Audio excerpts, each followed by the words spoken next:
Louvai ao Senhor. Bem-aventurado o homem que teme ao Senhor, que em seus mandamentos tem grande prazer. A sua semente será poderosa na terra, a geração dos retos será abençoada. Prosperidade e riquezas haverá na sua casa, e a sua justiça permanece para sempre. Se você presta atenção nas palavras que acabamos de ler, você vai notar que esse salmo parece que está ligando a justiça do justo com a bênção da prosperidade e até de riquezas. E se você considera isso pode até ser um pouco chocante, né? Porque será que a Bíblia ensina de verdade a teologia da prosperidade? Ou o evangelho de prosperidade? Note que ele diz aqui em versículo 1, bem-aventurado o homem que teme ao Senhor. E falando sobre ele, versículo 3, prosperidade e riquezas haverá na sua casa. E há um movimento bem forte hoje em dia que prega a ideia de é só ter fé e orar e Deus vai te dar a prosperidade financeira que você está precisando. Há ministérios inteiros que só focam nisso. É como se a fé cristã fosse somente um Deus que quer colocar reais na sua conta bancária. Infelizmente existe essa mentalidade. E quando você encontra desse, você começa a coçar um pouco a cabeça e querer entender o que ele está dizendo aqui. E pela graça de Deus, eu gostaria de ajudar vocês um pouco com essa ideia. Então, talvez hoje à noite seja mais ou menos um estudo do que uma pregação. Mas vamos ver o que Deus tem para nós hoje à noite. Vamos também ir para 2 Timóteo, capítulo 2. E note que versículo 15. Diz aqui, procura apresentar-te a Deus, aprovado, como obreiro que não tem que de se envergonhar, que maneja bem a palavra da verdade. Eu gostaria de manejar bem a palavra da verdade. Eu gostaria de, então, ajudar vocês a entender melhor esse salmo. Essa ideia de manejar bem é colocar tudo no seu lugar certo. Então, nós vamos tentar colocar Salmo 112 no seu lugar certo hoje à noite. Esse salmo Deus nos deu, é relevante para nós, é importante para nós? Sim. Nós não estudamos os salmos só para passar tempo, porque eu não tinha mais para pregar. Fazem parte das sagradas escrituras, o que Deus inspirou pelo Espírito Santo. Então vamos voltar aqui para Salmo 112. E lendo essas coisas sobre prosperidade e riquezas, para os cínicos e, claro, os céticos, Salmo 112 parece sarcasmo, ou talvez ingenuidade. Sarcasmo porque será que se alguém viver certinho vai ter prosperidade e riquezas? Quando você vê tanta pessoa nas igrejas tentando até fazer algo certinho e anda em pobreza e não tem. Então, certas pessoas vão ver isso aqui, que sarcasmo, que é isso? Outras pessoas vão pensar que talvez é ingenuidade por parte do salmista. Ele escreve isso, mas ele não está prestando atenção. Tem muito crente que sofre. Não tem? Não é verdade? Eu não estou nem falando sobre aquele crente que é crente só da boca para fora. Eu estou falando de alguém sincero mesmo. Mas não tem prosperidade, não tem riqueza financeira. A conta bancária só tem o suficiente para amanhã, né? Tipo, só comprar um pãozinho, algo assim. Não tem muito. Às vezes nem tem isso. Para os neopentecostais, outro grupo, esse salmo apoia o evangelho da prosperidade. Porque diz aqui, se você andar justamente, se você for justo, então você vai ter riquezas. na sua casa. Então é um salmo usado por esse lado. Porém, para os santos, as pessoas que têm Jesus e estão seguindo a Ele, esse daqui é um cântico profundo que exalta a natureza justa de Deus. Eu gostaria de mostrar umas coisas para vocês hoje à noite. Primeiro, por mostrar o perigo de isolar Salmo 112. Se eu tivesse somente Salmo 112, e lendo esse versículo 3 aqui, prosperidade e riquezas haverá na sua casa.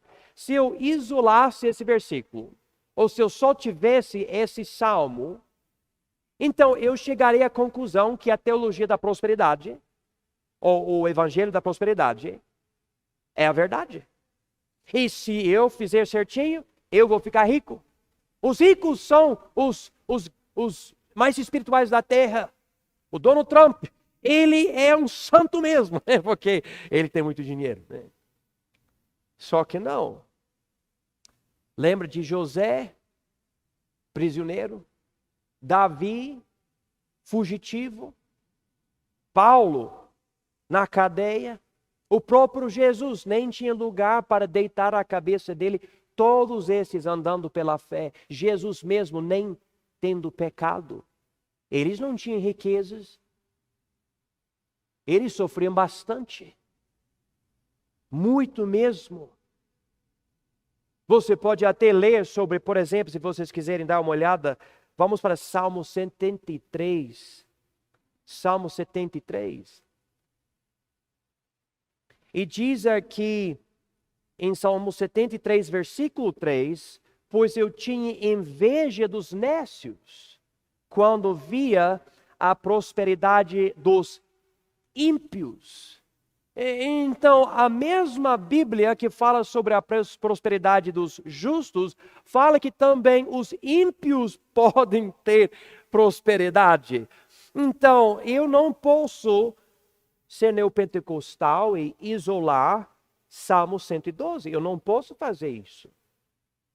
Eu preciso ler a Bíblia inteira, ou todo o contexto, e em toda a Bíblia eu vejo que homens como José, e Davi, e Paulo, e o próprio Jesus, e Salmos e outras passagens ensinam claramente que alguém pode ser santo, justo, fiel, salvo mesmo, cheio do Espírito Santo, mas ainda vai sofrer, às vezes, muitas vezes, talvez por bastante tempo.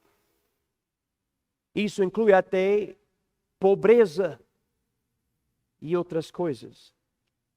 Outro perigo é ser como os cínicos, ou no caso os céticos, duvidando esse salmo. Se alguém não crê na Bíblia, e não crê no Deus da Bíblia, não teme a Deus, então essa pessoa pode ler esse salmo e falar, que coisa de burro aqui. Eu já vi muito religioso que sofre. Isso aqui está fora da realidade. Não é verdade. E a pessoa acaba criticando a Bíblia, falando, olha, tem uma coisa dessa, eu não acredito mais na Bíblia. E tem muita gente assim. Eu conheci pessoas que andavam comigo na igreja e tudo, que hoje não andam mais, mas não estou dizendo que alguém que meramente se afastou da igreja, estou falando que é alguém que abandonou toda a verdade bíblica. Rejeita tudo. Então, eu não posso ser neopentecostal, eu não posso ser, alguém que é um cínico ou um cético, não quero entrar nessas categorias também. Eu quero entender a abordagem dos fiéis. E quando eu entro na Bíblia e eu entro e vejo algo que é complicado para mim, porque parece que não bate com outras coisas, pela fé, eu vou ter paciência para estudar. Eu já lidei com certas questões bíblicas e eu levei para um irmão, um pastor, outro missionário, a minha dúvida, o que você acha? E eu já vi até pastores, eu não quero me preocupar com isso. Tipo, fugindo do problema. para mim, Deus não me deu partes da Bíblia que eu não entendo para eu fugir. Para eu dizer, não entendo isso, então não vou ler. Eu quero ser o tipo de fiel, o tipo de crente, que quando eu estou lendo a Bíblia e eu não entendo algo, eu vejo que há algo para eu estudar, eu preciso passar tempo. Ótimo exemplo. Moisés está no deserto cuidando de ovelhas. Uma situação bem humilde para esse homem que era o príncipe lá no Egito. E daí ele está andando, ele vê uma sarça em chamas. Ele não fugiu. Na hora que ele ficou curioso e olhou para a sarça, o que aconteceu? Deus falou com ele. Em outras palavras, Deus quer às vezes colocar algo estranho diante de nós. Ele está dizendo para nós, preste atenção, aqui eu quero te mostrar algo. Aqui é uma sarça ardente. Eu nem sempre consigo explicar tudo. Às vezes Deus me leva para uma passagem para pregar, eu passo o dia inteiro estudando, eu penso, eu não sei o que fazer com isso, eu vou ter que pregar, não tenho mais tempo para... É difícil. E eu admito, esse salmo aqui tem umas certas coisas que me deixam bem pensativo. O que é que Deus quer que a gente entenda aqui? Então, tendo paciência, eu não vou acreditar que é sarcasmo ou ingenuidade ou, sei lá, fora da realidade ou algo assim. Eu não acredito que ensina algo contra todas as outras partes da Bíblia que fala que a vida cristã não é prosperidade. Pode existir prosperidade, mas não é prosperidade financeira. Então eu gosto de pensar, por exemplo, sobre o seguinte. Por que o salmista escreveu isso? Porque ele dedicou 10 versículos para enfatizar principalmente como Deus dá uma grande vida boa e maravilhosa para o justo. Pelo menos é isso que fica óbvio quando você lê o Salmo. Então tem certos ângulos. Por exemplo, ângulos. Vou usar a minha Bíblia física aqui para você ter uma ideia. Eu posso entender algo sobre a minha Bíblia por olhar assim, certo? Eu não estou falando sobre o texto, estou falando sobre a Bíblia física, as páginas e a capa, tá bom? Mas eu posso virar a Bíblia e ver por outro ângulo, outra coisa. Vocês estão me entendendo, né? Eu vou virando e virando e virando e virando para entender a coisa, porque não dá para ver tudo por aqui. Eu posso ver mais aqui. Meus filhos ficam rindo de mim porque na minha Bíblia dá uma sujeira aqui do meu dedo, né? A Bíblia do meu pai, eles falam, fede, esse tipo de coisa, mas quando você tem muito óleo das mãos na Bíblia, acaba contaminando a Bíblia. De vez em quando eu preciso comprar uma nova, porque a minha Bíblia começa a feder mesmo. Infelizmente acontece isso, faz parte. Às vezes eu preciso de uma nova Bíblia porque meus filhos, especialmente os meus, quando eles eram pequenos, eles gostavam de ficar em casa pregando da minha Bíblia. Rasgando páginas às vezes, eu não gostava disso. Eu tenho uma das minhas Bíblias favoritas que eu tenho em casa, está faltando uma das páginas do livro de Romanos, e isso me deixa triste cada vez que eu penso sobre aquela página, e ninguém admitiu para mim para onde foi a página, ninguém falou nada, né? Mas tá em outro lugar agora. Foi para o céu das páginas da Bíblia, né? Mas de qualquer forma, estou sem. Mas a Bíblia, eu leio um texto e eu penso, ok, qual era o ângulo do salmista que ele escreveu esse salmo daqui? Ele está falando sobre como o homem justo é bem-aventurado, ele tem prosperidade, ele tem riquezas, ele tem luz, ele fala aqui, ele até descreve como que é esse homem justo e tudo. No fim, versículo 10, ele fala sobre o ímpio, como a situação dele é diferente. Eu quero entender. Então, considerando isso, eu cheguei a alguns ângulos diferentes. Por exemplo, o alvo do salmista aqui é destacar as consequências naturais da justiça.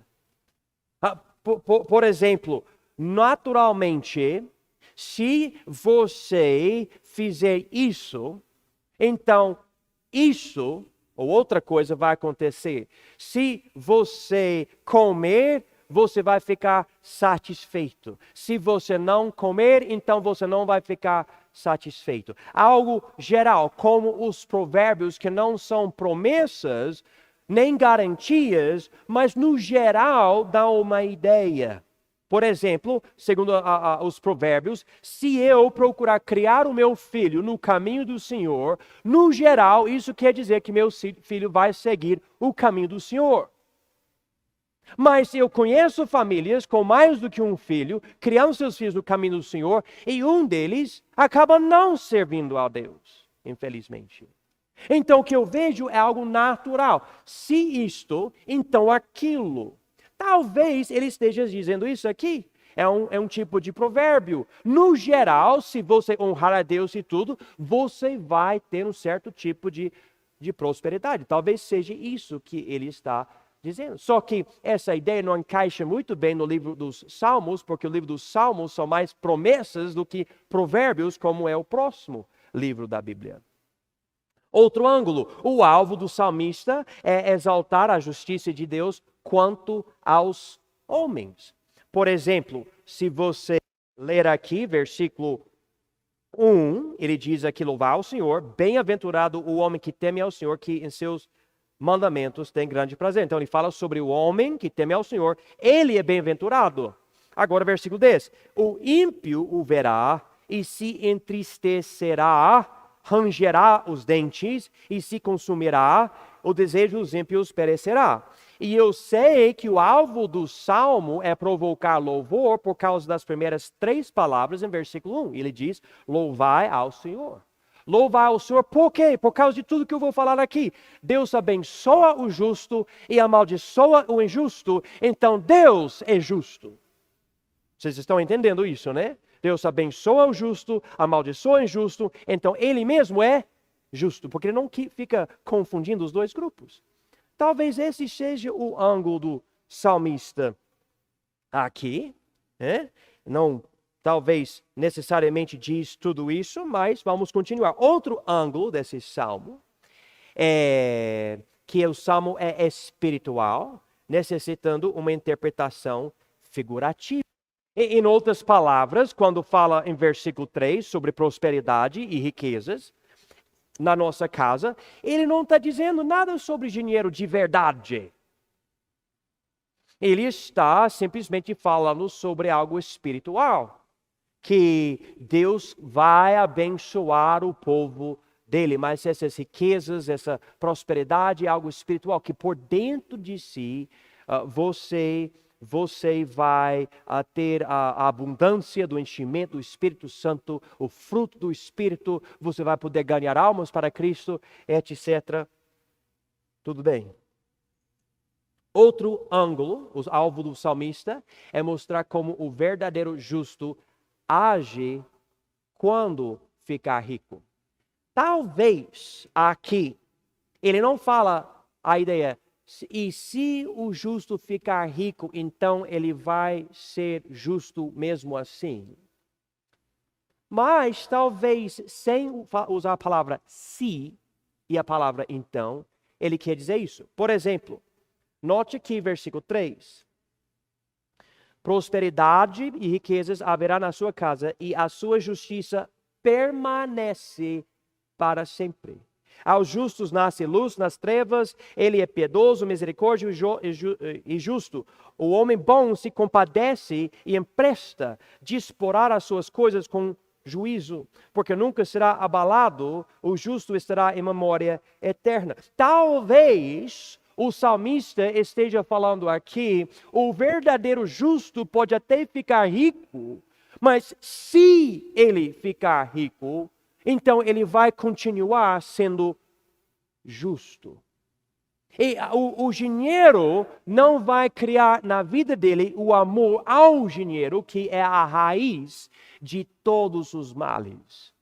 O homem que não é verdadeiramente justo, se ele ficar rico, ele vai se tornar injusto.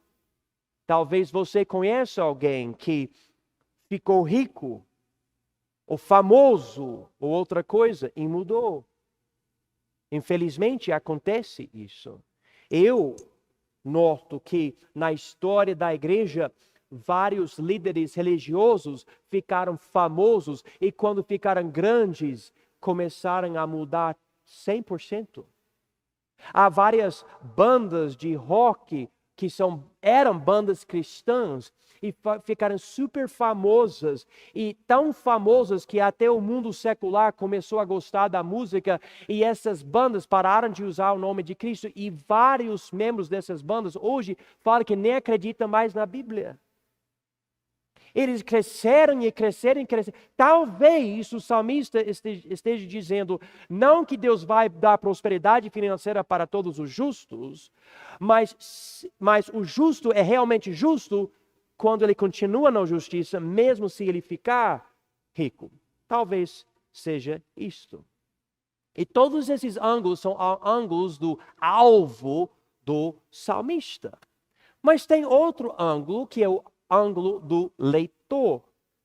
Você e eu somos o leitor. Uma coisa que nós precisamos entender é o testamento onde se encontra Salmo 112. Alguém diga para mim em voz alta, Salmo 112 fica no Velho Testamento ou no Novo Testamento? No Velho Testamento, no Antigo Testamento, exatamente. E qual era o foco do Velho Testamento? Era a salvação em Jesus Cristo por meio da fé? Ou era a herança dos israelitas na terra prometida?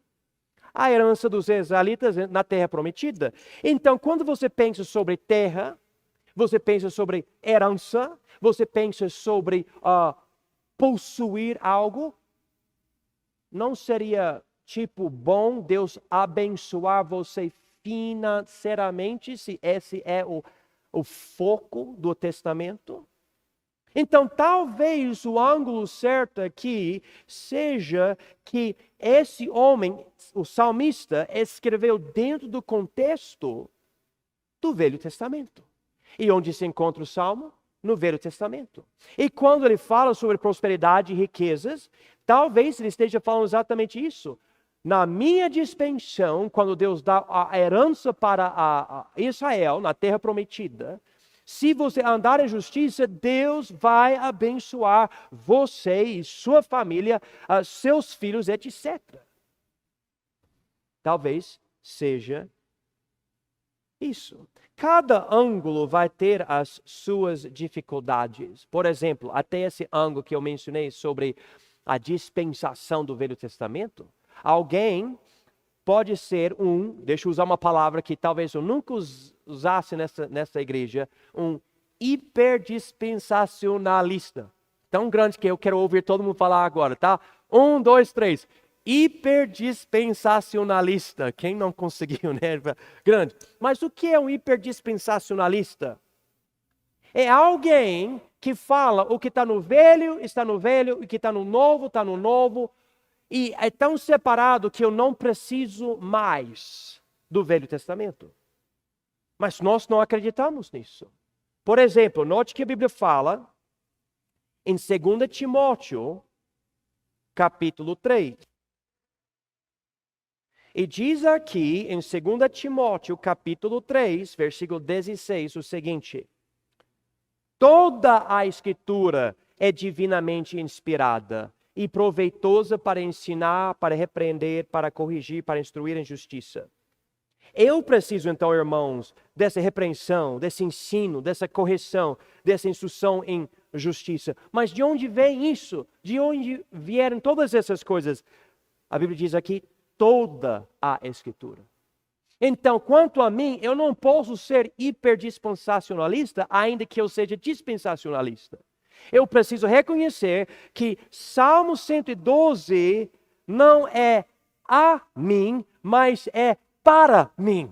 Vocês estão me entendendo? Eu estou querendo distinguir duas coisas. Não é a mim, mas é para mim. Em outras palavras, o salmista não escreveu para o pastor John, mas o Espírito Santo colocou na Bíblia para o meu proveito. Então eu posso ler esse salmo, que pode cair dentro de uma outra dispensação, que fala sobre riqueza financeira, e ainda receber uma bênção dessas coisas. E assim nós podemos ir para esse salmo aqui e entender algumas coisas. Então, eu posso lidar com o salmo historicamente, entendendo, aqui é literal. Deus literalmente abençoava os israelitas justos desse jeito. Ele dava terra, ele abençoava com riquezas, realmente acontecia. E você pode até ver como a justiça de Davi trouxe para Israel, nos dias do filho dele, tanta riqueza. A Bíblia fala que havia tanta prata, que a prata estava no chão como pedras. Então, em vez de achar pedra comum que todo mundo vê, Israel tinha pedaços de prata no chão. E talvez isso fosse um tipo de exagero, mas de qualquer jeito, quando você imagina isso, aqui é difícil até achar uma moeda de 5 centavos no chão, mas você imagina em Israel, nos dias de Salomão, achar pedaços de prata no chão. Ou o templo coberto em ouro e todas as coisas incríveis da época. Deus realmente abençoa. Então, eu posso ler esse salmo literalmente e ficar tranquilo porque tem um contexto dispensacional ou histórico. Também eu posso ler proverbialmente, como nós enfatizamos. Geralmente, se você trabalhar justamente, você vai ganhar dinheiro, você vai melhorar sua vida. Se você não ficar preguiçoso, mas diligentemente trabalha, provavelmente o resultado vai ser algo bom. Nem sempre é proverbial. Às vezes algo pode acontecer. Você pode perder sua saúde. Mas existe essa ideia. Nós podemos ver isso também teologicamente. Teologicamente, esse salmo é sobre Deus. Destaca como Deus trata os justos versus os injustos. E nós podemos louvar a Deus por causa do tratamento de Deus. Ele nunca vai punir os justos e Deus nunca vai abençoar os injustos. Também nós podemos entender esse salmo espiritualmente. Ou seja, usando a alegoria. Porque enquanto eu não devo exigir prosperidade financeira através desse salmo para mim nos dias de hoje, eu sei que existe prosperidade e riqueza espiritual quando eu sigo a Deus. E eu posso receber essas bênçãos diretamente dele, porque ele quer isso para mim. Às vezes ele quer isso de uma forma que fica claro, ele não quer que eu fique rico, mas através da minha pobreza que eu cresça na palavra dele. Então sim, existe até esse lado e isso leva até o céu. Você que crê em Jesus, um dia você vai para o céu, você vai participar do reino dos céus e você vai ter todas as riquezas do próprio Deus. Imagina isso. Às vezes eu acho que a gente não pensa o suficiente sobre o céu e a glória do céu. E como que vai ser. E como nós devemos ter alegria e gratidão sobre e por causa do futuro. Talvez o Salmo também tenha a ver com algo hipotético, e nós devemos interpretar hipoteticamente, que é o seguinte, ele está falando, no caso, o justo, se ele ficar rico, ele vai continuar justo, ou ele nunca foi justo.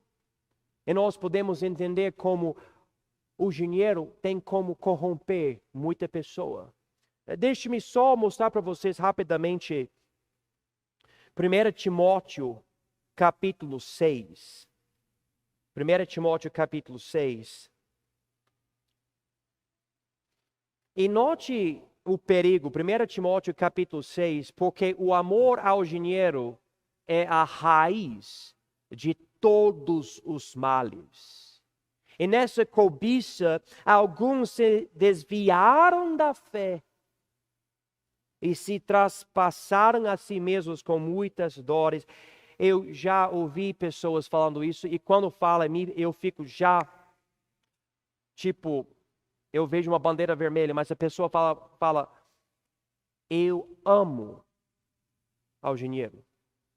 E eu já ouvi pessoas falando essas palavras exatas. E eu fico assim, você nunca leu a Bíblia?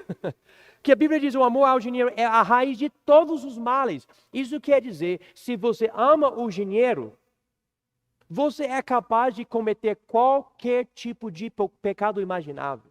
Você pode até usar o nome santo de Jesus para enganar alguém, para conseguir o dinheiro daquela pessoa. Esse é o perigo do amor ao dinheiro. E se você não é rico, você deve agradecer a Deus, porque é algo que realmente corrompe. desvia até alguns da fé. Note aqui versículo 17 de 1 Timóteo 6. Manda aos ricos deste mundo que não sejam altivos, nem ponham a esperança na incerteza das riquezas, mas no Deus vivo, que abundantemente nos dá todas essas coisas que delas gozarmos, que façam bem, enriquecem em boas obras, repartam de boamente e sejam comunicáveis, que entesouram para si mesmos um bom fundamento para o futuro, para que possam se apoderar da vida eterna. A possibilidade do dinheiro enganar a gente é muito alta. Deixe-me tentar explicar isso, expandir isso um pouco nas nossas mentes, e daí eu vou tentar dar um esboço de Salmo 112. Quando você...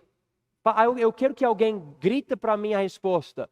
Quando você não tem dinheiro, e você tem contas que estão chegando, e a pressão das dívidas está acumulando na sua vida, o que é que você faz? Você ora. Oh, por favor, me ajude, não é verdade? Você chega àquele ponto, né? Quem na sua vida já passou por isso? Eu. Você não tem. Agora, quando um belo dia alguém bota 10 mil reais na sua conta, você já tem todas as dívidas pagas, você está feliz da vida, o que é a primeira coisa que você faz? Orar? Deve ser louvar a Deus, mas vamos ser bem sinceros, normalmente a gente está pensando, eu vou no amazon.com.br, vou ver o que eu quero comprar. Não é verdade? A gente tem outra mentalidade, né? Eu estou querendo uma picanha, quem quer para fazer um churrasco, né? Já está indo para as coisas, né? Eu estou falando sobre o que é normal do ser humano. Eu vou reformar a minha casa. Vou melhorar a minha situação, né? Sei lá. Então, o que acontece é que, naturalmente, quando a conta bancária fica cheia, a oração fica pouca. Naturalmente, as boas coisas acabam nos separando das coisas de Deus. E a Bíblia não está dizendo, vai atrás da prosperidade, está dizendo, e se você tiver prosperidade, tenha cuidado, porque o dinheiro, o amor ao dinheiro, é a raiz de todos os males, e pode desviar você da fé, pode causar tanta confusão, que você fica separado das coisas de Deus, você nem se importa mais com as coisas de Deus. Por causa disso, eu já falei várias vezes para vocês, se você ficar rico, não esqueça da gente. Não esqueça de nós, que estamos tentando servir a Deus. Não deixa o seu dinheiro. Eu vejo na nossa igreja um grupo com muita inteligência, e alguém vai ficar rico. Vai acontecer de uma forma, alguém vai ter dinheiro. E pode ser o pior dia da sua vida, e você nem percebe. Porque vai desviar seu coração. E você vai esquecer de Deus. E de nós. E da obra. E das almas perdidas. E interessantemente, quando você fica com mais dinheiro, o estresse não vai embora. Você tem novo estresse. Porque agora você quer manter a riqueza ou aumentar a riqueza. E daí você acumula bens e agora você tem que cuidar desses bens. É como o meu sobrinho. Ele comprou um carro chamado McLaren Spider. Não sei, 400, 500 mil dólares o carro. Vezes 5 para ver no câmbio quanto que fica lá. E daí dobra isso para ver o valor aqui no Brasil. Extremamente caro. E ele tinha por uns 3 meses esse carro e vendeu. E por que ele vendeu? Ele vendeu porque falou, cada momento você fica preocupado com aquele veículo que alguém vai estragar a tinta ou outra, quebrar algo e você não aguenta e você, eu não quero esse carro, né? E eu entendo isso. Então tem estresse e tudo, a pessoa pode ficar até separada de Deus através de tudo isso. Então existe um grande perigo. E nós não devemos pegar de Salmo 112 uma ideia que a vida cristã é prosperidade, especialmente quando você lê 1 Timóteo 6 e várias outras passagens. Mas agora vamos voltar para Salmo 112 e ver o esboço do capítulo, só para entender algumas coisas interessantes aqui. É um louvor. Diz aqui em versículo 1, louvai ao Senhor. Então eu quero louvar a Deus. Por quê? Porque Deus abençoa o justo e não o ímpio. Agora ele vai descrever isso. Ele fala, continuando o versículo 1, bem-aventurado o homem que teme ao Senhor, que em seus mandamentos tem grande prazer. Isso parece até estranho, que alguém que teme ao Senhor tem prazer, grande prazer nos mandamentos. Normalmente a ideia de temer é fugir porque você está com medo, algo assim. Só que aqui não. E deixe-me tentar explicar. O temor do Senhor, quando você teme a Deus, é diferente do que ter medo de alguém. Por exemplo, se um filho tem medo de um pai que é beberrão, ele fica bebendo e ele chega em casa descontrolado, o filho tem medo do pai por causa da infidelidade do pai. Não sabe se o pai vai espancar ou vai fazer algo bom. Então, o filho tem medo, mas o temor que nós devemos ter para com Deus não é por causa da infidelidade dele, é por causa da fidelidade dele. Nós sabemos exatamente o que ele fala. Tem a Bíblia, nós sabemos como ele age e o que ele vai fazer. Então, nós tememos isso, sabendo que os mandamentos dele são bons, retos, santos e justos.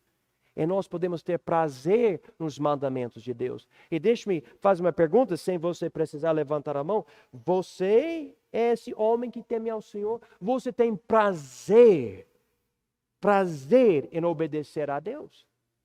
E se você não tem prazer nos mandamentos, há um problema. Você não teme a Deus biblicamente. Existe prazer em ir atrás dos mandamentos e querer ser mais santo e mais justo. Irmãos, isso é algo muito pessoal. Não é procurar a multidão e ser ovelha seguindo a multidão. Não, é você com Deus dizendo, eu te amo, eu temo o Senhor, e o Senhor está me falando isso, eu vou mudar isso na minha vida, porque o Senhor me mostrou. Agora, essa ideia, esse tipo de homem é bem-aventurado, ou seja, feliz, alegre, bem-aventurado. Versículo 2, a sua semente será poderosa na terra. A geração dos retos será abençoada. Alguém me diga, quando ele fala a sua semente, ele está falando de quem? Os filhos.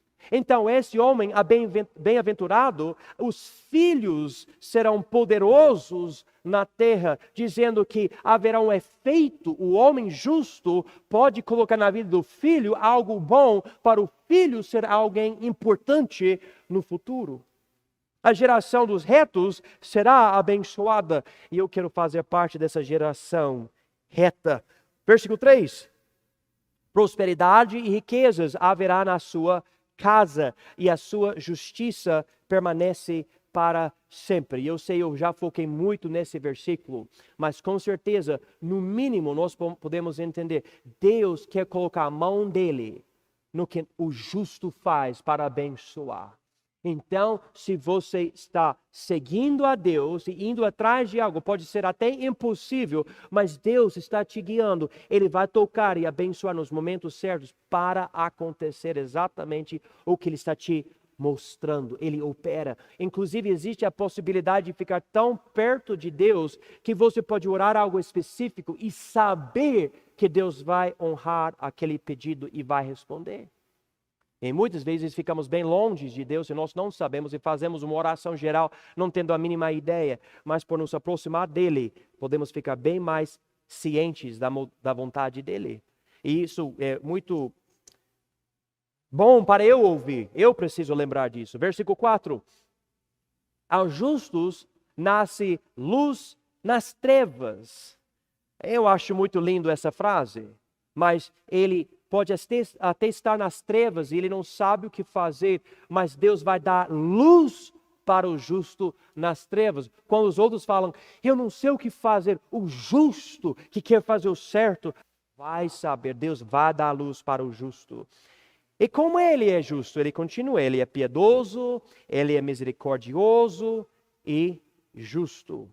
Versículo 5, o homem bom se compadece e empresta, disporá as suas coisas com juízo. Isso é interessante, mas ele está falando sobre um homem justo, que ficou rico, próspero, e em tudo isso, ele não esquece dos pobres, dos sofridos, dos perseguidos. Ele é realmente justo. E, olha, eu posso olhar para a riqueza e falar, eu quero riquezas. Mas se Deus me fizer rico um dia, que eu seja justo, compadecendo dos que não têm, querendo ajudar, querendo ser uma bênção. Ele vai dispor as suas coisas com juízo, pensando sobre tudo, considerando o que ele faz com o que ele tem. Porque nunca será abalado e o justo estará em memória eterna. E agora isso começa a ligar com o que eu falei sobre o céu e o reino dos céus e tudo. Deus não vai esquecer dessa pessoa. Eu acho que muitos na terra também não vão esquecer. Pelo menos naquela geração e talvez depois, porque essa pessoa teve tanto impacto. Mas vamos continuar. Não temerá maus rumores. O seu coração está firme, confiando no Senhor. Isso daqui nós vemos um homem que não está se preocupando com as mudanças, porque a fé dele não está nas riquezas que um dia você pode ter e no próximo dia você não tem. Eu acho que eu fiquei sabendo desses dias de alguns bancos que fecharam. E se você tinha dinheiro, não sei o que acontece, mas eu acho que não tem mais. Eu me lembro alguns anos atrás, não lembro exatamente de tudo que aconteceu, mas os tios da minha esposa tinham muito dinheiro investido em certas coisas e foi embora. Aposentadoria, tchau, não tem mais. Por quê? Porque todo o dinheiro que existe é instável. E nós não podemos ter... não, mas eu tenho terra, eu tenho casa, eu tenho carro. E amanhã você pode perder tudo. Eu posso perder tudo. Eu tenho os meus planos, vocês têm os seus planos. E o justo, ele não está preocupado porque está focado em Deus. Então, ele pode ouvir de maus rumores. Isso vai acontecer. Eu estou bem. O seu coração está firme, confiando no Senhor. O seu coração, versículo 8, está bem confirmado. Ele não temerá, até que veja o seu desejo sobre os seus inimigos. E os inimigos, sei lá, querem causar problemas para ele, mas ele está bem. E o que ele quer vai acontecer. Estou falando do justo. Ele vai ver o que ele quer no fim. Versículo 9. Ele espalhou, deu aos necessitados. Então ele tem, mas ele não fica acumulando dinheiro para si. Ele fica rico, mas ele dá para os outros, porque ele é justo. Ele quer uma bênção nessa terra, porque Deus deu para ele o que ele tem. Então, quanto à igreja, eu vejo que o justo é a pessoa que tem mais dinheiro e dizima, dá ofertas, ajuda missionários, quer uma bênção. O justo é o tipo de pessoa que, se notar alguém sofrendo na igreja, um necessitado, alguém carente, o justo ajuda. Tem olhos grandes para ajudar mesmo, um coração grande para ajudar. E a sua força se exaltará em glória. Amém. Porém, tem versículo 10, que é a terceira parte do Salmo. O ímpio o verá e se entristecerá, rangerá os dentes e se consumirá. O desejo dos ímpios perecerá. Infelizmente, existe o ímpio no mundo que vê a prosperidade do justo, vê a justiça do justo e não gosta. E se o justo tiver uma vida boa, o ímpio fica com inveja, não gosta, reclama, fica até bravo mesmo, mas um dia será consumido. E o que o ímpio deseja, vai perecer, não vai para frente. Então, quando eu vejo esse salmo, eu não posso necessariamente explicar tudo. Mas eu vejo aqui como o justo não precisa se preocupar com as coisas do mundo. E se ele ficar rico, ele ainda não precisa se preocupar com as coisas do mundo. Ele simplesmente serve a Deus, confiando nele. Ele usa o dinheiro que entra na vida dele. Eu estou falando do justo. Ele usa o dinheiro que entra na vida dele para passar para os outros. O justo, então, se torna um instrumento nas mãos de Deus, até com o dinheiro que ele tem. E quando entra, sai. Entra, sai. E não fica procurando acumular, ele não tem o amor ao dinheiro, não. Ele ama Jesus, porque ele é justo.